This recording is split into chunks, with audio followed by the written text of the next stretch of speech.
আসসালামু আলাইকুম রহমতুল্লাহি ওবরকাতুহু। সম্মানিত দর্শক, অন্তর্বর্তীকালীন সরকারের একটি ল্যান্ডমার্ক সফলতা হিসেবে বিনিয়োগ সম্মেলনকে দেশ এবং দেশের বাইরে প্রচার করার জন্য ডক্টর মোহাম্মদ ইউনূস যে উদ্যোগ নিয়েছেন সেটি শতভাগ সফল। এই অনুষ্ঠানটি এমনভাবে উপস্থাপিত হয়েছে, এই অনুষ্ঠানটি এমনভাবে প্রচার চালানো হয়েছে এবং অনুষ্ঠানের মান এত সুন্দর হয়েছে। এখানে যারা হোস্ট ছিলেন, উপস্থাপক ছিলেন, প্রেজেন্টেশন যারা দিয়েছেন, সব মিলিয়ে বাংলাদেশে এটি একটি ব্যতিক্রমধর্মী ঘটনা। ডক্টর মোহাম্মদ ইউনূস তিনি মাইক হাতে মঞ্চে দাঁড়িয়ে তিনি বক্তব্য দিয়েছেন, বিনিয়োগকারীদেরকে আকৃষ্ট করেছেন, তিনি কেঁদেছেন। তার নিয়োগকৃত একজন তরুণ, যিনি কিনা বিনিয়োগ বোর্ডের সভাপতি, তারপর ব্যাংকিং ক্যারিয়ারে বেশ সুখ্যাতি রয়েছে তার, এবং তিনি গ্রামীণ ব্যাংক অথবা গ্রামীণ ফোনের একজন উপদেষ্টা, এবং ডক্টর মোহাম্মদ ইউনূসের অত্যন্ত স্নেহভাজন। তাকে নিয়ে এখন সারা বাংলাদেশে রীতিমতো ক্রেজ চলছে, জনাব আশিক চৌধুরী।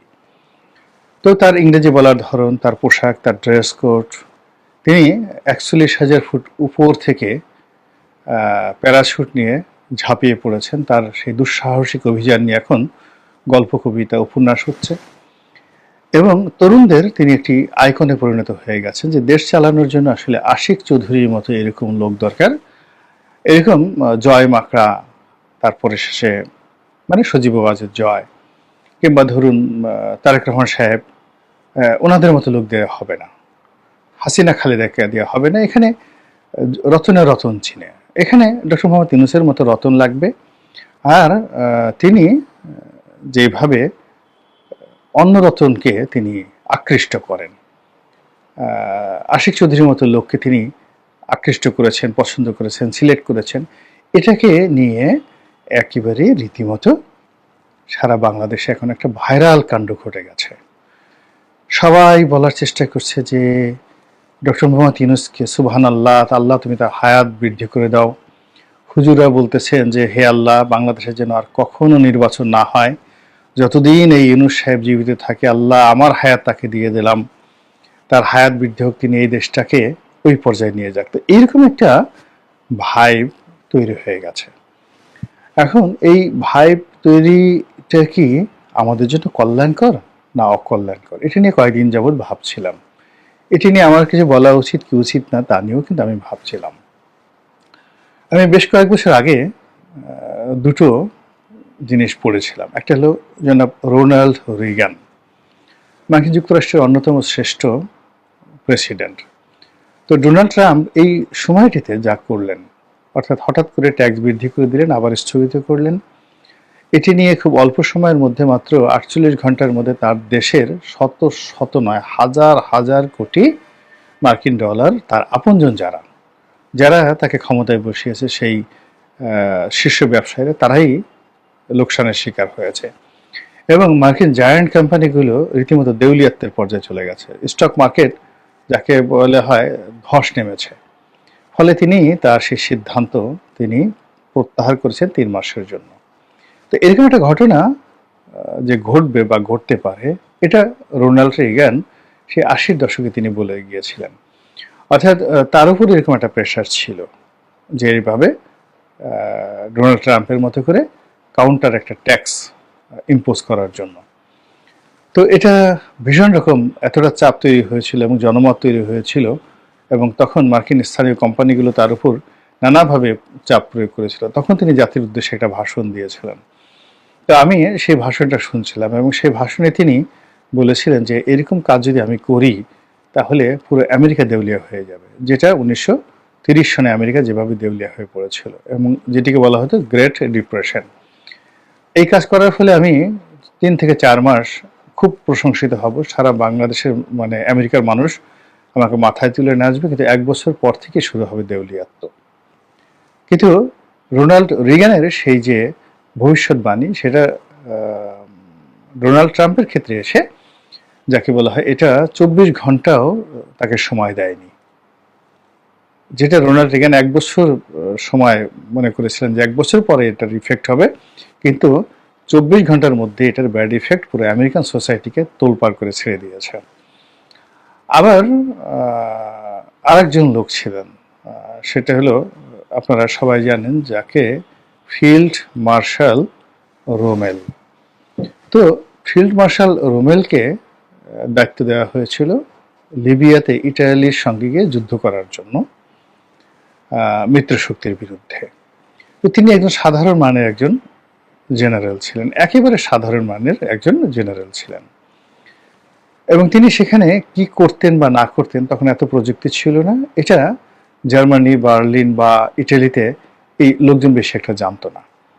কিন্তু হিটলার এবং তার গোয়েবলসের যে বাহিনী, তারা এমনভাবে ফিল্ড মার্শাল রোমেলকে উপস্থাপন শুরু করলো যে পৃথিবীতে এর চাইতে আর কোনো জেনারেল নাই।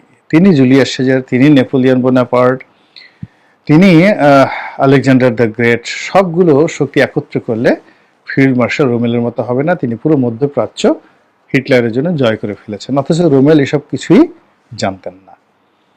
তো যাই হোক, এর ফলে হিটলারের কিন্তু মারাত্মক ক্ষতি হয়েছিল। অতি প্রচার এবং অতি প্রোপাগান্ডা এটি হিটলারকে ক্ষতি করেছিল, এবং একই অবস্থা সাদ্দামকে শেষ করে দিয়েছিল।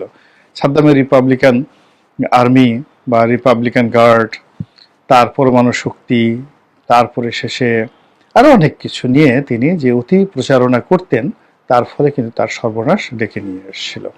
তো একইভাবে এই দুটো ঘটনাকে কেন্দ্র করে এই বর্তমান যে সরকার, সেই সরকারের যে প্রচার এবং প্রোপাগান্ডা, এটা দেখে আমার খুব ভয় হচ্ছে।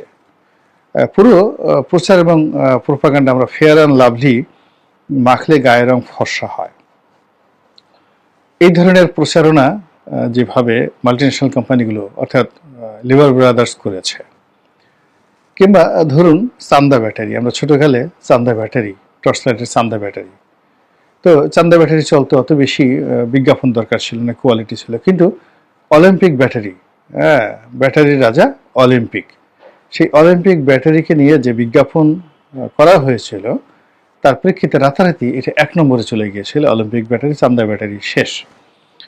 এখন সেই অলিম্পিক ব্যাটারি তো দূরের কথা, কোনো ব্যাটারি আছে কিনা একমাত্র আল্লাহ রাব্বুল আলামিন জানেন। এনিওয়ে, তো অতিরিক্ত প্রচারের ফলে, কমার্শিয়াল প্রচারের ফলে পণ্য বিক্রি বাড়ে খুব অল্প সময়ের মধ্যে, কিন্তু আলটিমেটলি সেটা সাস্টেন করে না। আমাদের দেশে গ্রামীণ ব্যাংক নিয়ে ডক্টর মোহাম্মদ ইউনূস দেশে দেশের বাইরে যে প্রচার এবং প্রোপাগান্ডা করেছেন, তাতে মনে হয়েছে যে এটা একটা অ্যাঞ্জেলিক একটা প্রতিষ্ঠান, স্বর্গ থেকে আসা, পৃথিবীতে শান্তি প্রতিষ্ঠা করার জন্য একটা নহর, গ্রামীণ ব্যাংক। কিন্তু বাস্তবতা হলো যে এই ব্যাংকটি দেউলিয়া হয়ে গিয়েছিল, এবং এটা বাংলাদেশের যে কোনো কমার্শিয়াল ব্যাংক, মানে এর এখন পুঁজি কতজন লোক চাকরি করে, এদেশের আমাদের দেশের প্রেক্ষাপটে এদেশের কতটুকু ভূমিকা আমরা জানি না, কিন্তু সারা দুনিয়াতে তিনি মার্কেটিং করে এটাকে দেখিয়ে এমন একটা অবস্থা তৈরি করে ফেলেছেন যে গ্রামীণ ব্যাংকের মতো বিস্ময়কর আবিষ্কার এই বাংলাদেশের জন্য, মানে টমাস আলভা এডিসন যে আবিষ্কারগুলো করেছেন, কিংবা ধরুন আলবার্ট আইনস্টাইন যে আবিষ্কারগুলো করেছেন, নিউটন যে আবিষ্কারগুলো করেছেন, তার সাথে অনেক বেশি গুরুত্বপূর্ণ আবিষ্কার হলো গ্রামীণ ব্যাংক। আচ্ছা, সেই গ্রামীণ ব্যাংক পৃথিবী সেটাকে নিয়ে মাথোয়ারা হচ্ছে, কিন্তু আমাদের বাংলাদেশে গ্রামীণ ব্যাংক নিয়ে কি হয়েছে সেটা মোরালেস আপনারা আমরা সবাই জানি। ওনার জীবনটা তছনছ হয়ে গেছে। আবার গ্রামীণ ফোন, ওনার আর একটা প্রতিষ্ঠান।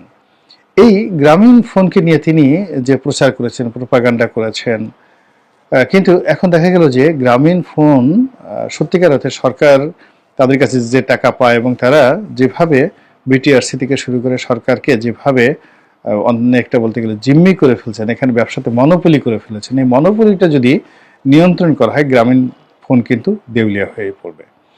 এবং তাদের মূল কোম্পানি টেলিনার, সেই টেলিনার কিন্তু পৃথিবীর অনেক দেশে ইতিমধ্যে দেউলিয়া হয়ে পড়েছে। তো কাজে গ্রামীণ ফোন বা গ্রামীণ ব্যাংক, এদের এই যে কর্মকাণ্ডগুলো হয়েছে অতি প্রচারণার কারণে। গ্রামীণ ফোন বাংলাদেশে অ্যাডভার্টাইজমেন্ট সেক্টরে এত টাকা খরচ করেছে, এবং এখানে তারা এত লোক নিয়েছে, ওটা সামাল দেওয়ার মতো রেভিনিউ তারা কিন্তু আর্ন করতে পারেনি। তো এখন এই যে গ্রামীণ ফোন বা গ্রামীণ ব্যাংকের যে প্রচারণার স্টাইল, সেই স্টাইলটাকে এখন ডক্টর মোহাম্মদ ইউনূস তার এই সরকার পরিচালনা করার জন্য তিনি ব্যবহার করা শুরু করেছেন, এবং তার শুরুটা হলো এই বিনিয়োগ সম্মেলন দিয়ে। আমি প্রথমত নিজে বলে নিই, এখানে আশিক চৌধুরী যিনি আছেন, তরুণ, খুব একজন ভালো ব্যাংকার, প্রগতিশীল, সব ঠিক আছে, কিন্তু আমি অনেক বড় বড় ব্যাংকারকে দেখেছি, তিনি যখন ব্যক্তিগতভাবে চাকরি ছেড়ে দিয়ে ছোট একটা ব্যবসা চালাতে আসছেন, তিনি দেউলিয়া হয়ে গেছেন। ঢাকা বিশ্ববিদ্যালয়ের আইবির টিচাররা, তারা যদি একটা ব্যবসা অনেকে চেষ্টা করেছেন করার জন্য, সবাই ব্যর্থ হয়েছেন, ভীষণ রকম ব্যর্থ হয়েছেন। তো প্র্যাকটিক্যালি আসলে ব্যবসা বাণিজ্য করা অনেক কঠিন একটা বিষয়, ভীষণ রকম একটা কঠিন বিষয়। এবং ডক্টর মোহাম্মদ ইউনূস 30-40টি কোম্পানি করেছেন, তারপর সব কোম্পানিগুলো কিন্তু ব্যবসাতে তিনি লস করেছেন, তিনি ভালো করতে পারেননি। আর এইগুলো তিনি বিভিন্ন সময় এরকম আশিক চৌধুরীদের মতো লোক ভাড়া করে এনে, কনভিন্স করে এনে তাদের দ্বারা চালিয়েছেন। তাদের অনেকের সঙ্গে তার মতদ্বৈধতা, মামলা মোকদ্দমা পর্যন্ত হয়ে গেছে। কিন্তু তিনি নিজে নিজে যদি একটা ব্যবসা বা একটা গার্মেন্টস প্রতিষ্ঠান চালাতে পারতেন, তাহলে তিনি বুঝতে পারতেন যে ব্যবসাটা আসলে কত কঠিন একটা বিষয়। এইগুলো এক। 2 নম্বর হলো যে ব্যবসা পরিচালনা করা আর রাজনীতি করা এক জিনিস না। এখন এই যে আকিসের সাহেবের একজন সন্তান, তিনি বাণিজ্য উপদেষ্টা হিসেবে এসেছেন। তো তিনি অত্যন্ত সফল ব্যবসায়ী, পরিবারের মধ্যে তার ভাইরা সবাই ব্যবসায়ী, তার মধ্যে তিনি সবচেয়ে সফলতম। কিন্তু তিনি তার অন্য ভাইদের মতো, যেমন নাসির সাহেব আছেন কিংবা আফিল সাহেব আছেন, তারা রাজনীতি সংশ্লিষ্ট, তিনি তাদের মতো রাজনীতি সংশ্লিষ্ট না, কিন্তু খুবই অ্যাম্বিশাস, ভীষণ রকম অ্যাম্বিশাস। এখন সেই অ্যাম্বিশন নিয়ে তিনি বাণিজ্য মন্ত্রণালয়ে বসেছেন, এবং এই মুহূর্তে যে কাজটা তিনি করছেন সেটা তিনি শুধু চমক সৃষ্টি করছেন। ভালো ড্রেস পরছেন, ইংরেজি বাংলা মিলিয়ে কথাবার্তা বলছেন, তারপরে শেষে তিনি দেখানোর চেষ্টা করেছেন, এটা করেছেন, ওটা করেছেন, ইত্যাদি ইত্যাদি। কিন্তু মন্ত্রণালয় চালানো, রাজনীতি করা এবং এই পলিটিক্যাল পোর্টফোলিওগুলো হোল্ড করা যে কত কঠিন, তা তিনি আর 1-2 মাস পরে তিনি খুব ভালো করে বুঝতে পারবেন। এবং যখন তিনি বুঝতে পারবেন, তখন তার যে মানে স্বর্ণডিম্ব প্রসবকারী যে ব্যবসা প্রতিষ্ঠানগুলো, তিনি গিয়ে দেখবেন অনেকগুলো দেউলিয়া হয়ে গেছে। তিনি আর কি ব্যবসায়ী, বাংলাদেশে ব্যবসার আইকন সালাউদ্দিন কাদের চৌধুরী, সমস্ত ব্যবসার মানে এই মানে আকিস সাহেব, বশির সাহেব, তারা ইন্ডাস্ট্রিয়াল এই জায়গাতে আছেন, কিন্তু সালাউদ্দিন কাদের চৌধুরী, সাবের হোসেন চৌধুরী, ওনাদের যে ব্যবসা, ওনাদের ব্যবসা, কিংবা ধরেন লোটাস কামালের এই যে আমাদের কামাল সাহেব, যিনি সাবেক অর্থমন্ত্রী ছিলেন, তারা ব্যবসা জগতের কিংবদন্তি, জিনিয়াস। এখন এই মানুষগুলো যেই মুহূর্তে রাজনীতিতে এসেছেন, সঙ্গে সঙ্গে দেউলিয়া হয়ে গেছেন। যদি আপনি বশির সাহেবকে ধরেন, বশির সাহেবের যে রাজনৈতিক যে মানে ব্যবসায়িক যে জ্ঞান, তার চেয়ে শত শত গুণ স্মার্ট আব্দুল আল মিন্টু এবং সালমান এফ রহমান। দেখেন রাজনীতির সঙ্গে এসে পুরো ব্যবসা বাণিজ্য দেউলিয়া হয়ে এখন তারা কোথায় অবস্থায় আছেন।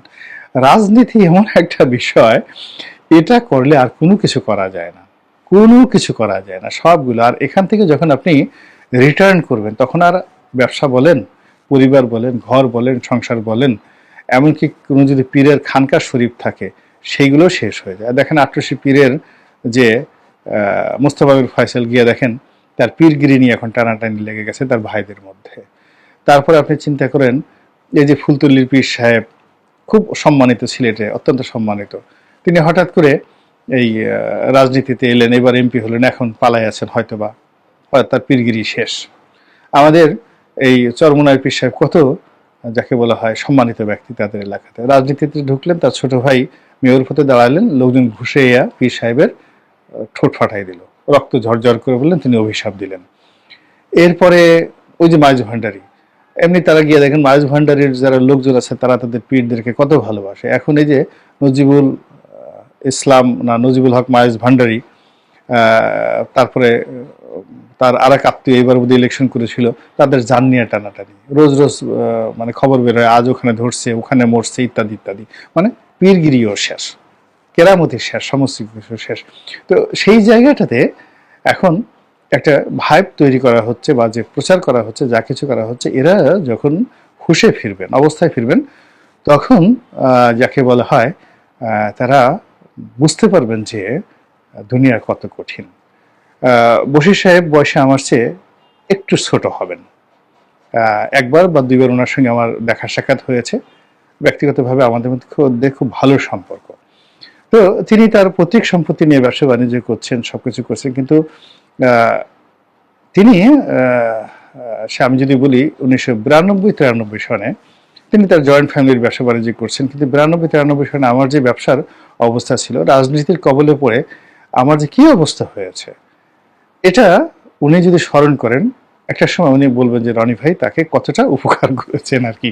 তো যেটা বলছিলাম আর কি, এখন এই যে বিনিয়োগ সম্মেলনকে কেন্দ্র করে ডক্টর মোহাম্মদ ইউনূস, আশিক চৌধুরী, তারপরে শেষে এখানে খলিলুর রহমান, এরপর ইংরেজি জানা আরও একজন ভদ্রলোক আছেন, বেশ কয়েকজনকে এখানে দেখা গেল যে তারা ভীষণ রকম উৎফুল্ল যে তারা মঙ্গল গ্রহে কোনো উপগ্রহ পাঠিয়েছেন, বাংলাদেশ রীতিমতো বিরাট কিছু একটা হয়ে গেছে। কিন্তু আসলে এইটা কেবলই মাত্র প্রচারণা, এবং 15 দিন থেকে 1 মাসের মধ্যে এই প্রচারণার আমেজটা কেটে যাবে। তখন মানুষ রেজাল্ট চাইবে, কয় টাকায় এলো, কোন কোম্পানি এলো, ইত্যাদি ইত্যাদি সব কিছু। এবং তখন যখন মানুষজন দেখবে যে কোনো কিছু আসেনি, তখন এখন যারা নায়ক তারা সবাই ভিলেনে পরিণত হবেন, সবাই গালাগাল করবেন, এবং আমরা খুবই অকৃতজ্ঞ এবং উত্তেজিত এবং অস্থিরতার যে সিনড্রোম, এর দ্বারা আক্রান্ত। কাজেই খুব বেশি কৃতজ্ঞ হতে, আনুগত্য দেখাতে আমাদের যেমন দেরি লাগে না, আবার গালাগাল করতেও দেরি লাগে না। কাজে আমরা চাই যে ডক্টর মোহাম্মদ ইউনূস ভালো করুন। তিনি তার আরাধ্য যে কাজগুলো এবং যে কাজের জন্য তিনি এসেছেন এবং যে কাজের জন্য তাকে আনা হয়েছে, সেই কাজগুলোই তিনি করুন। খুব বেশি স্মার্ট হতে গেলে, খুব বেশি কিছু করতে গেলে, খুব বেশি উপকার করতে গেলে, খুব বেশি যাকে বলা হয় শো অফ করতে গেলে এটা যে কত বড় বিপদ ডেকে নিয়ে আসে, এটা উনি হয়তো ইতিপূর্বে জীবনের অন্য যে সেক্টরগুলো, এটা রাজনীতির তুলনায় এটা একটা বিন্দুর মতো। গ্রামীণ ব্যাংক যদি আপনি ধরেন, সেটি একটা গ্রামীণ ব্যাংক প্রতিষ্ঠা থেকে শুরু করে সব কিছু, এটার সঙ্গে যদি আপনি একজন সংসদ সদস্যের খালি ইলেকশনের যে সময়টা 15 দিন, এই 15 দিনে তার উপর যে প্রেশার যায়, চাপ যায়, এটার সঙ্গে অন্য কোনো কিছুর তুলনা করা যায় না। তো তিনি এরকম 300 এমপিকে ক্ষমতায় বসাবেন, এরকম একটা হুইল এখন তার হাতে। কাজেই সেই হুইল নিয়ে তাকে যদি ঘোরাফেরা করতে হয়, ভীষণ রকম তার ড্রাইভিং সিট, স্টিয়ারিং থেকে শুরু করে সমস্ত কিছুর ব্যাপারে একেবারে এতটা সেন্সিটিভ হতে হবে, টু দি পয়েন্টে, ন্যানো সেকেন্ড কাউন্ট করে তাকে চলতে হবে। তা না করে তিনি যদি এইভাবে ভাইব তৈরি করেন, এভাবে লোক দেখানো জিনিসপত্র তৈরি করেন, তাহলে এগুলো শুধুমাত্র অশ্বডিম্ব প্রসব করবে না, এগুলো যে একটা রীতিমতো অ্যাটমিক বোমা হয়ে, হাইড্রোজেন বোমা হয়ে আমাদের সমস্ত সম্ভাবনাকে গ্রাস করবে। আল্লাহ আমাদের সবাইকে হেদায়েত দান করুন এবং হেফাজত করুন। আসসালামু আলাইকুম ওয়া রাহমাতুল্লাহি ওয়া বারাকাতুহু।